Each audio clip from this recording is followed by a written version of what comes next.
ইসলাম আল্লাহ রাব্বুল আলামিনের মনোনীত একমাত্র জীবন বিধান। তাহলে মুসলমানদের পৃথিবীতে সম্মান মর্যাদা, মুসলমানদের পৃথিবীতে শক্তি সামর্থ্য এগুলি বেশি হওয়ার কথা ছিল, কিন্তু বাস্তবতা হলো এই যে আমরা মুসলিম হিসাবে সারা বিশ্বে লাঞ্ছিত, অপমানিত, নির্যাতিত। কিন্তু কেন? এর কারণ কি? আমি মৌলিক একটি কারণ আপনাদের সামনে উপস্থাপন করতে চাই। প্রথম যে কারণ আমরা বলতে পারি সেটা হলো এই, মানুষ পরকালীন জীবনের চেয়ে দুনিয়াটাকে বেশি প্রাধান্য দেয়। বলতে গেলে দুনিয়াকে নিয়েই মানুষ ব্যস্ত হয়ে আছে। আল্লাহ বলছেন, ওয়ালা তাজিদান্নাহুম আহরাসান নাসি আলা হায়াতিন, তুমি তাদেরকে পাবে অবশ্যই জীবনের প্রতি অধিক আসক্ত। ওয়া মিনাল্লাযিনা আশরাকু, এমনকি মুশরিকদের চেয়ে অধিক। ইয়াওয়াদ্দু আহাদুহুম লাউ ইউআম্মারু আলফা সানা, তাদের কেউ কেউ আশা পোষণ করে যে যদি তারা 1000 বছর জীবন পেত। ওয়া মা হুয়া বিমুযাহজিহি মিনান নার, ওয়া মা হুয়া বিমুযাহজিহি মিনাল আযাবি আইয়ুআম্মার, যদি তারা এই দীর্ঘ জীবন লাভ করে তবুও তারা আল্লাহ রাব্বুল আলামিনের আযাব থেকে তারা মুক্তি পাবে না। আল্লাহু বাসীরুম বিমা ইয়ামালুন, আল্লাহ রাব্বুল আলামিন সম্যক অবহিত, তিনি প্রত্যক্ষ করেন যে তারা কি আমল করছে। সূরা বাকারা 96 নম্বর আয়াত। তাহলে দেখুন, আল্লাহ বলছেন যে মানুষের কাছে দুনিয়াবী জীবনটা তাদের অধিক প্রিয়।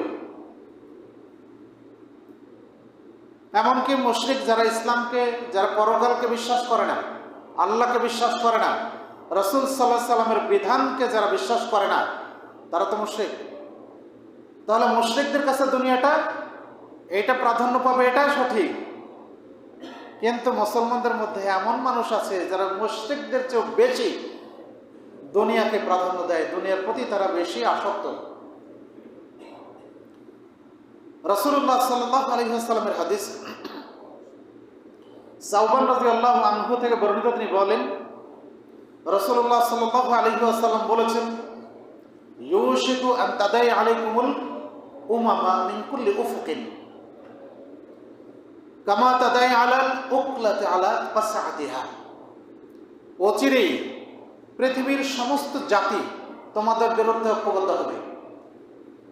পৃথিবীর বিভিন্ন প্রান্ত থেকে তোমাদের বিরুদ্ধে ঐক্যবদ্ধ হবে, যেমন ভাবে একটি পাত্রে খাদ্যগুলি এক জায়গায় থাকে।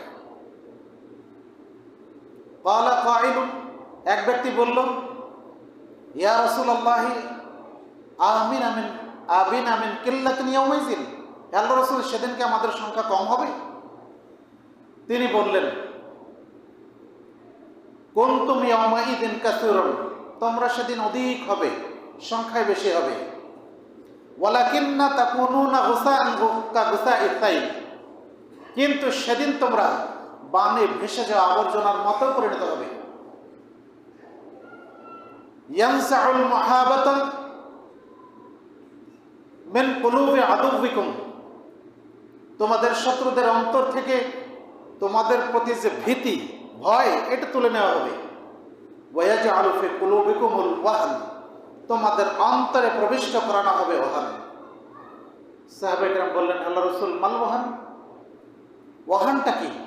তখন তিনি বললেন, হুব্বুল হায়াতি ওয়া কিরাহিয়াতুল মাউত, সেটা হলো জীবনের প্রতি ভালোবাসা আর মৃত্যুকে অপছন্দ করা। অন্য হাদিসে এসেছে, হুব্বুদ দুনিয়া ওয়া কিরাহিয়াতুল মাউত, দুনিয়ার প্রতি আসক্তি আর মৃত্যুকে অপছন্দ করা। সুনানে আবু দাউদ 4297 নম্বর হাদিস। তাহলে রাসূল সাল্লাল্লাহু আলাইহি ওয়াসাল্লাম যে কথা বলছেন, এখন কি আমরা সেটা দেখছি না? সারা পৃথিবীর মানুষ তাকিয়ে আছে।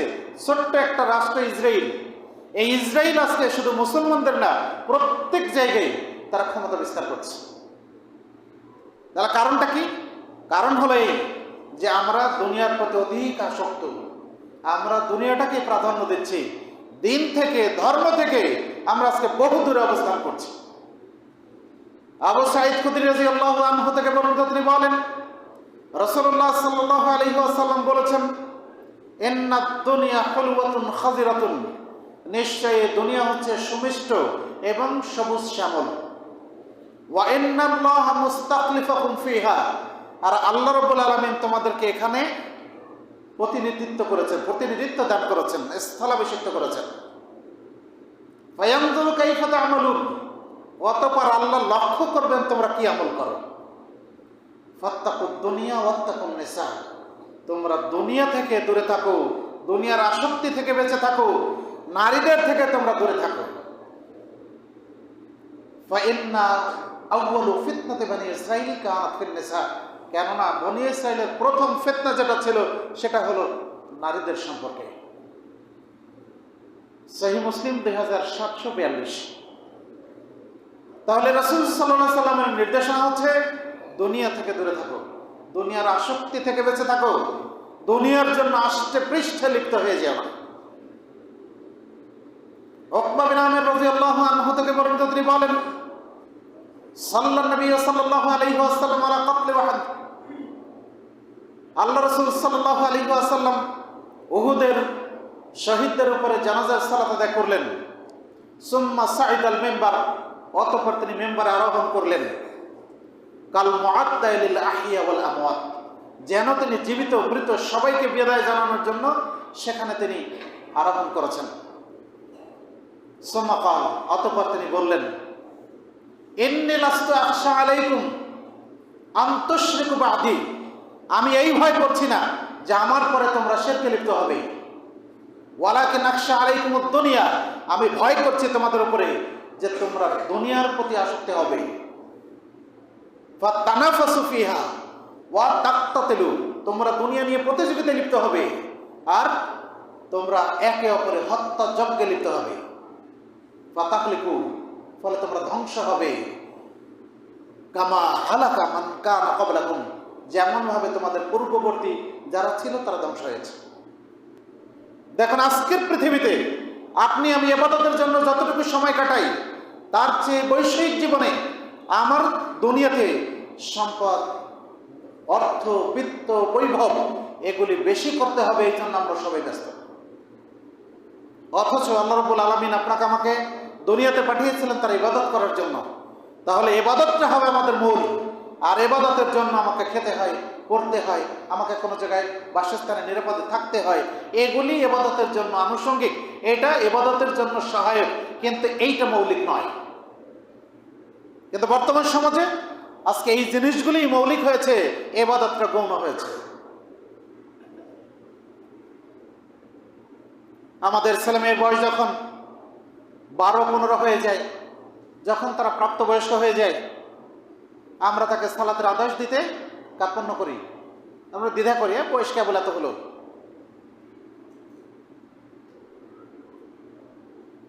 তাহলে ওই ইবাদতটা কখন করবে? সেই ইবাদতের জিন্দেগি কখন পার করবে?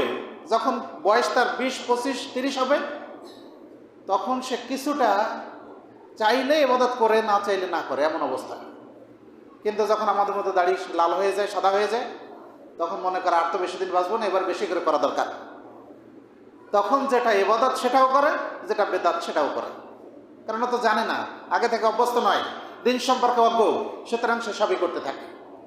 আজকের আমাদের অবস্থাটা এমন।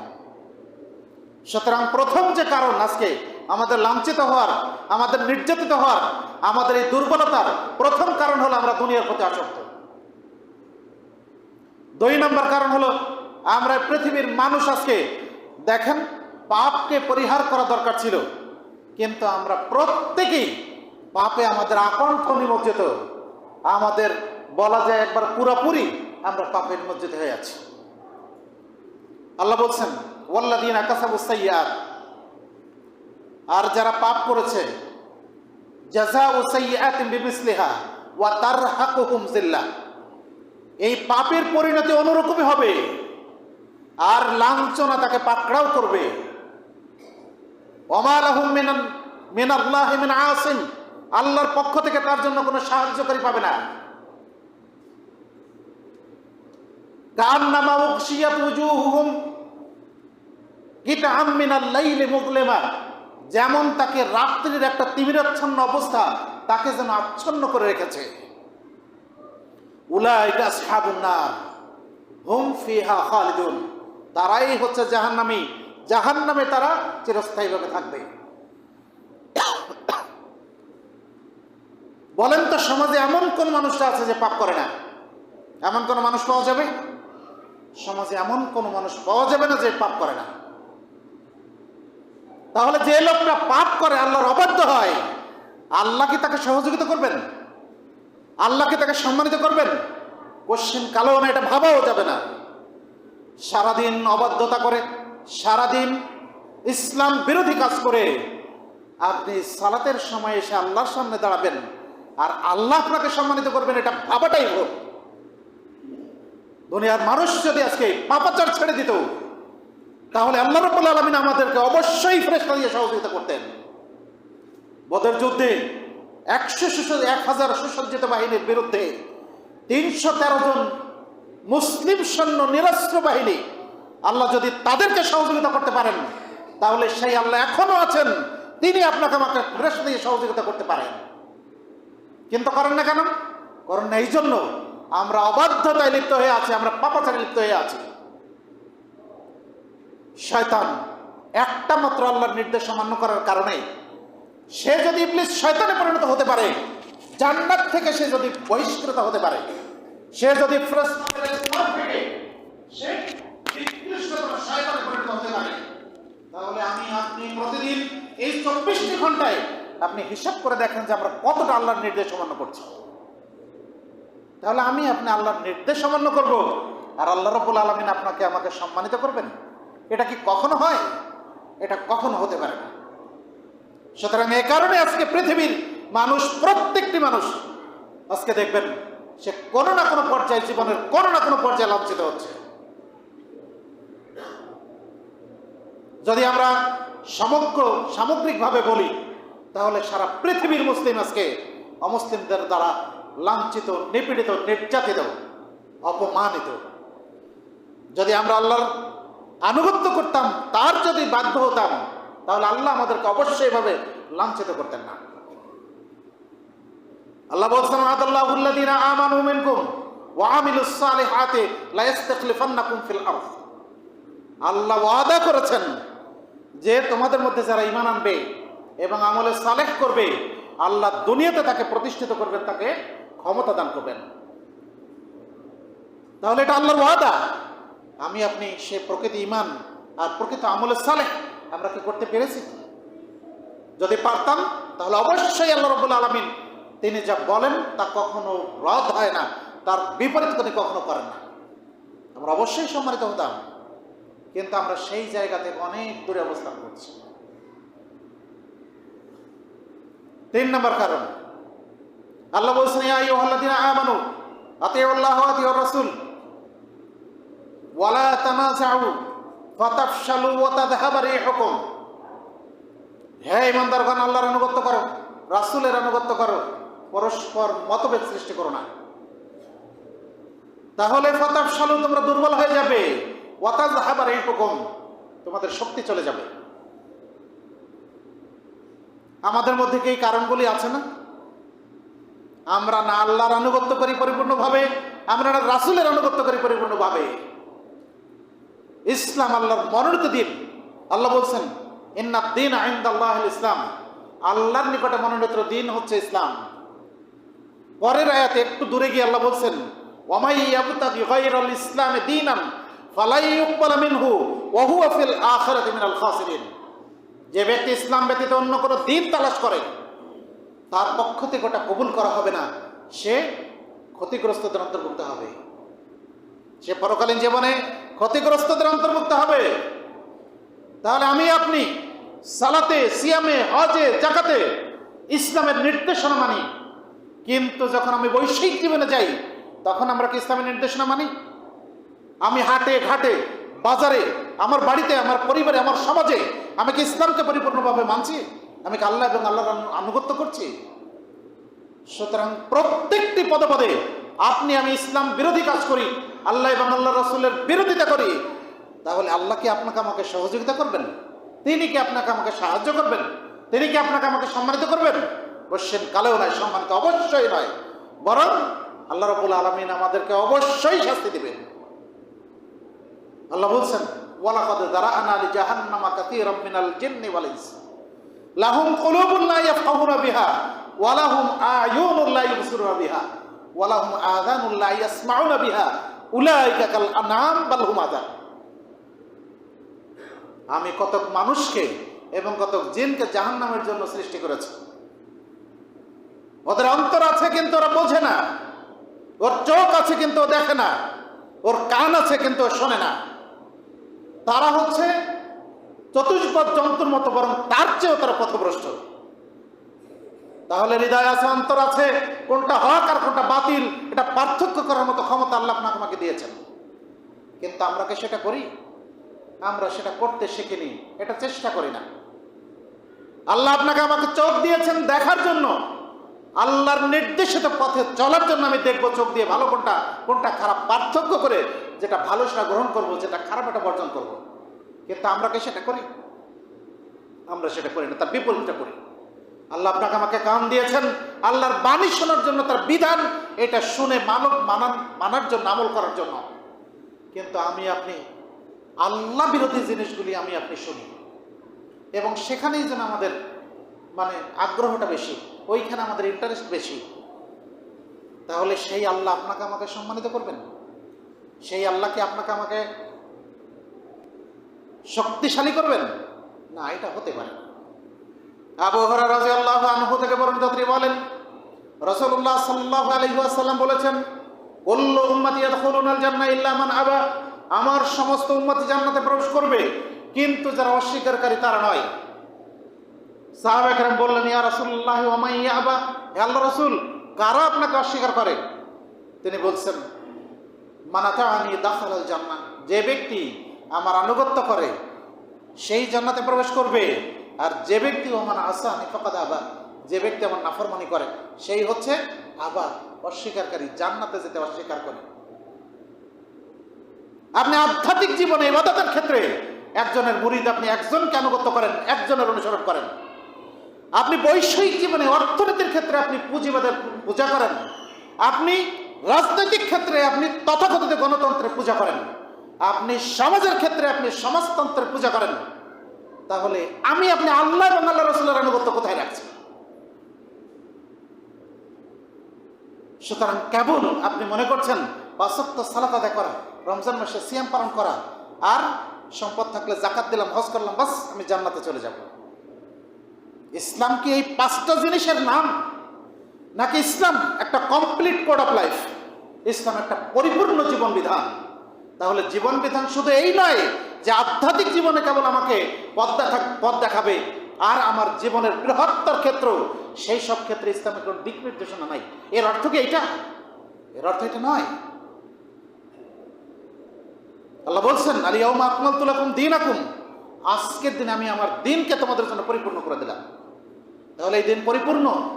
সুতরাং এই পরিপূর্ণ দিনের মধ্যে অন্য কোনো কিছু ঢুকানোর কোনো সুযোগ নাই। আমি আপনি সেই পরিপূর্ণ দিন যদি মানতে পারি, তাহলে অবশ্যই আমরা দুনিয়াতে সম্মানিত হব, পরকালীন জীবনে ইনশাআল্লাহ আমরা জান্নাতে যাব। 4 নম্বর বিষয় হলো, আল্লাহ বলছেন, ফালাউলা নাফারা মিন কুল্লি ফিরকাতিন মিনকুম তাইফাতুন লিয়াতাফাক্কাহু ফিদ-দীন, তোমাদের মধ্য থেকে একটা দল কেন বের হয় না যারা দ্বীনের সূক্ষ্ম জ্ঞান লাভ করবে, গভীর জ্ঞান লাভ করবে।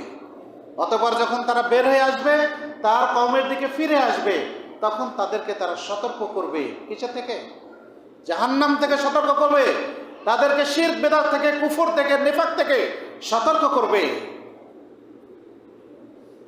কিন্তু আমাদের দেশে প্রচলিত যে যারা মাদ্রাসায় পড়ে, এগুলি ফকিরি বিদ্যা, তাই না? মাদ্রাসায় পড়ে যারা, ফকিরি বিদ্যা। বিষয়টা কি তাই? দিন জানতে হলে কোরআন এবং হাদিস শেখার কোনো বিকল্প নাই। আজকের আমাদের এই এলাকায় বহু মানুষ আছে দিনের অপব্যাখ্যা করছে, কোরআনের অপব্যাখ্যা করছে। আব্দুল্লাহ ইবনে আমর ইবনে আল-আস রাদিয়াল্লাহু আনহু থেকে বর্ণিত, তিনি বলেন রাসূলুল্লাহ সাল্লাল্লাহু আলাইহি ওয়াসাল্লাম বলেছেন, ইন্নাল্লাহা লা ইয়াকবিজুল ইলমা বিকবজ ইন্নাল্লাহা লা ইয়াকবিজুল ইলমা ইনতিজাআন ইয়ানতাজিহু মিনাল ইবাদ। আল্লাহ রাব্বুল আলামিন তার বান্দাদের কাছ থেকে ইলমকে হঠাৎ করে তুলে নেবেন না, ছো মেরে তুলে নেবেন না। ওয়ালাকিন ইয়াকবিজুল ইলমা বিকবজিল উলামা, বরং তিনি আলেমদেরকে তুলে নেওয়ার মাধ্যমে ইলমকে তুলে নেবেন।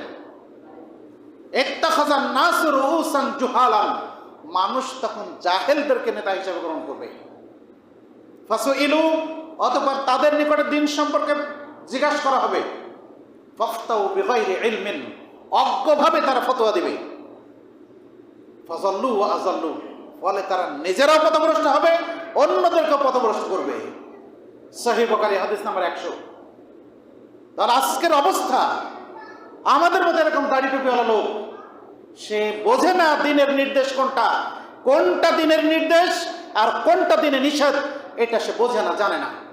যদি তাই জানতো তাহলে পূজার মণ্ডপে গিয়ে এ কথা বলতো না, তোমাদের পূজা আর আমাদের রোজা বিষয়টা একই। অথচ ওটা শিরকের আড্ডাখানা, শিরকের শিকণ্ডিদের মাধ্যমে ওই পূজা মণ্ডপ চলে, আর মসজিদে একমাত্র আল্লাহর ইবাদত হয়। সুতরাং তাওহীদ আর শিরক কখনো এক হতে পারে না। ওর যদি জ্ঞান থাকতো তাহলে সে কখনোই বলতো না যে রোজা আর পূজা সমান। আবার কেউ কেউ এটাও বলছে, মুহাম্মদ তিনি যেমন ধর্মের প্রচার করেছিলেন, কৃষ্ণ তো সেই ধর্মের একই ধর্মের প্রচার করেছিল। নাউজুবিল্লাহ। জানে কোথায় কৃষ্ণ আর কোথায় মুহাম্মদ, পার্থক্যই বোঝে না। ও জানে না মুহাম্মদ সাল্লাল্লাহু আলাইহি সাল্লাম আল্লাহর প্রেরিত সর্বশেষ এবং সর্বশ্রেষ্ঠ রাসূল। পৃথিবীতে তার মতো আর কোন রাসূল কিয়ামত পর্যন্ত আসবে না। অথচ কোথায় কৃষ্ণ, কোথায়, যার ইতিহাস পড়লে বোঝা যায় যে না বেবিচারে তাদের জীবনটা সর্বস্ব জেনা বেবিচারে ভর্তি। আর সেই সমস্ত মানুষের সাথে রাসূলের সাথে তুলনা করছে। ওর কি জ্ঞান আছে? ও দিন সম্পর্কে কিছুই জানে না। আর ইতিপূর্বে এদেরই লোক কিছুদিন আগে বলেছিল, শহীদ মিনারে ফুল দিলে নেকিও হয় না, পাপও হয় না। কতটা জ্ঞান পাবে? ও নিজেও জানে না, অন্য মানুষকেও বিভ্রান্ত করছে। শহীদ মিনারে গেলে শিরক হয় না, ওখানে ফুল দিলে শিরক হয় না। অথচ এই শিরকের কারণে একজন মানুষের জীবনের সব আমল বরবাদ হয়ে যায়। তাহলে দিন সম্পর্কে অজ্ঞতা, ইসলাম সম্পর্কে আমাদের অসচেতনতা, আমাদের না জানা আজকে আমাদেরকে একেবারে সর্বনিম্ন স্তরে পৌঁছে দিচ্ছে। আল্লাহ বলছেন, লাকাদ খালাকনাল ইনসানা ফি আহসানি তাকবীম, আমি মানুষকে সুন্দরতম আকৃতিতে সৃষ্টি করেছি। সুম্মা রাদাদনাহু আসফালা সাফিলিন, অতঃপর আমি তাকে সর্বনিকৃষ্ট স্তরে পৌঁছে দিই। সর্বনিকৃষ্ট স্তরের অর্থ দুটো হতে পারে। একটা হলো যৌবনে ভালো ছিল, চেহারা লাবণ্য ছিল, বৃদ্ধ যখন হয়ে যাচ্ছে তখন চেহারা ভেঙে যাচ্ছে, কাজেই নিকৃষ্ট হয়ে যাচ্ছে।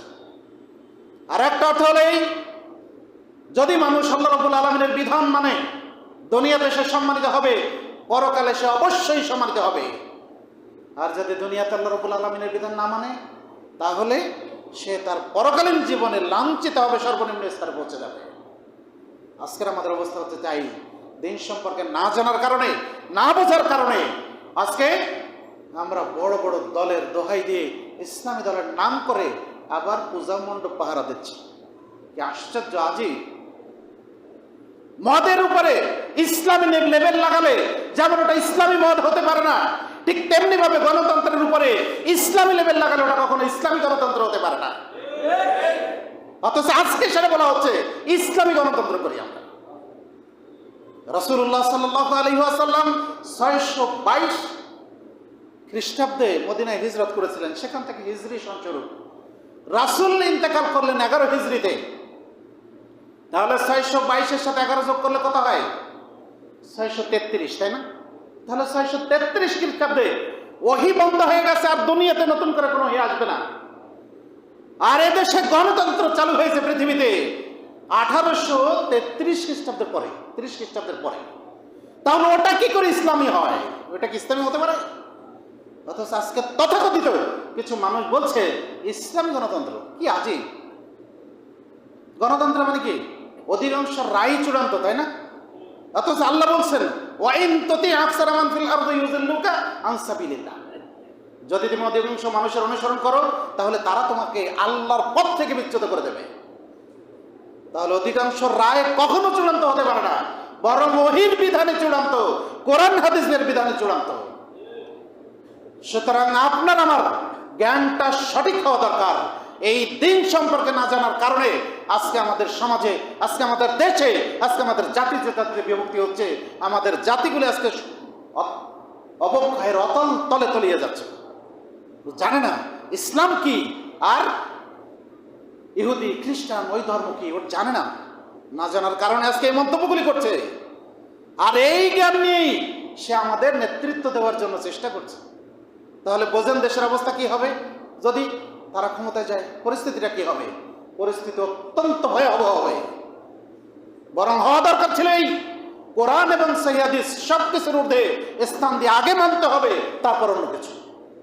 ইমাম আবু হানিফা রাহিমাহুল্লাহ তিনি দ্ব্যর্থহীন ঘন্টা ঘোষণা করলেন, ইযা জা আল আসার আনিন নবী সাল্লাল্লাহু আলাইহি সাল্লাম ওয়া আলা রাসি ওয়াল আইন, হাদিস যদি রাসূলের পক্ষ থেকে আসে তাহলে মাথা পেতে চোখ বুজে মেনে নিতে হবে। ওয়া ইযা জা আনি সাহাবী ওয়া আলা রাসি ওয়াল আইন, যদি সাহাবীদের পক্ষ থেকে আসে তাহলে মাথা পেতে চোখ বুজে মেনে নিতে হবে। ওয়া ইযা জা আনি তাবিঈ, যদি তাবিঈর পক্ষ থেকে আসে ফাহুম রিজাল ওয়া নাহনু রিজাল, তারাও মানুষ আমরাও মানুষ। তাহলে কোরআন হাদিস পেলে আপনাকে আমাকে অন্যদিকে কোনো তাকানোর সুযোগ নাই যে আমার মাযহাবে আছে কিনা। মাযহাবে ঠিকই নাই, কিন্তু স্ত্রী যখন তালাক হয়ে যায় তখন ফিরে ফিরে আবার আল্লাহদের কাছেই আসে যে ভাই এটা ফিরিয়ে নেওয়ার কি পদ্ধতি আছে, তাই না?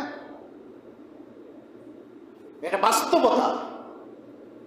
দেখবেন মিলাদে হুজুররা মিলাদ প্রত্যেকের বাড়িতে করে, নিজের বাড়িতে কয়দিন হয়? কোনোদিন হয়? কোনোদিন হয় না। এই ধোঁকাবাজি আজকে আমাদের সমাজে চলছে। এই জন্য চলছে যে আমাদের মধ্যে দিনের জ্ঞান নাই, সেজন্য আমাদেরকে ভুল বুঝাতে পারছে। অতএব সুধী মণ্ডলী, আমরা সাবধান হই। আমরা পরকালীন জীবনের জন্য আমরা আমাদের এই ইহকালীন জীবনে কিছু খরচ করি, কিছু কামাই করি, কিছু অর্জন করি, তাহলে ইহকালীন জীবনে আমরা সম্মানিত হব, পরকালীন জীবনে ইনশাআল্লাহ আমরা নাজাত পাবো, জান্নাতে যাব। আল্লাহ আমাদেরকে তৌফিক দান করুন, আল্লাহুম্মা আমিন।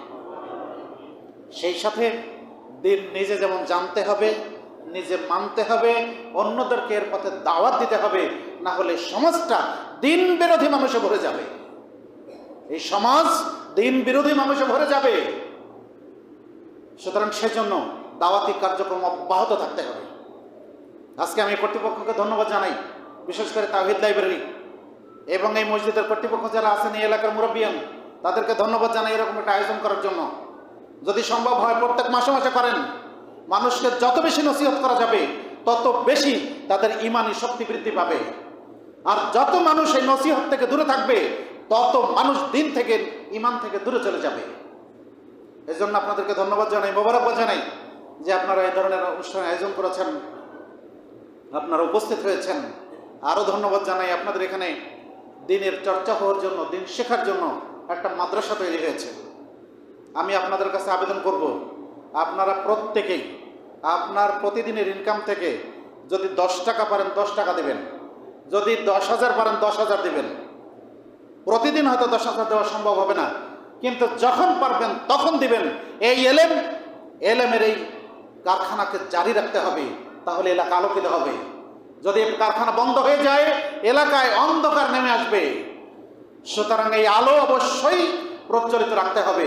সেজন্য আপনার আমার সময়, শ্রম, অর্থ এগুলি ব্যয় করে এটাকে জারি রাখার চেষ্টা করতে হবে। আমরা সবাই একমত আছি তো ইনশাআল্লাহ? আচ্ছা, আল্লাহ আমরা চেষ্টা করি, আল্লাহ আমাদের কবুল করুন, আল্লাহুম্মা আমিন।